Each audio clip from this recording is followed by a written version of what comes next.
Hey everyone, want to cancel your Cloud AI subscription but don't know where to start? In this video, I'll show you how to cancel your Cloud AI plan step by step. Yeah, the process is quick and simple, and I'll guide you through everything you need to know before ending your subscription. First, open your web browser and visit the Cloud AI website. Sign in to your account using your email address and password.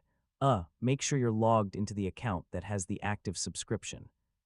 After signing in, open your profile menu or account settings. Look for sections like Subscription, Billing, Manage Plan, or Account Settings.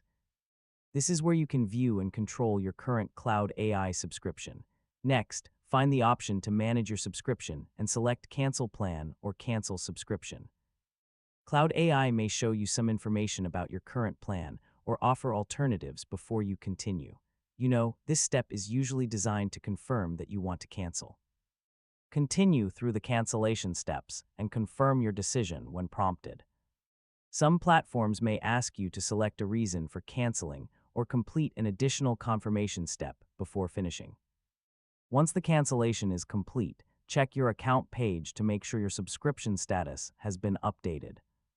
In many cases, you'll still be able to use premium features until the end of your current billing period. If you have trouble canceling, check that you're using the correct account and that your subscription was not purchased through another service like an app store. So checking where you originally subscribed can help you find the right cancellation option, and that's how you cancel your Cloud AI subscription. Managing your subscriptions regularly helps you stay in control of your accounts and payments. Thanks for watching, and don't forget to like the video and subscribe for more easy technology guides.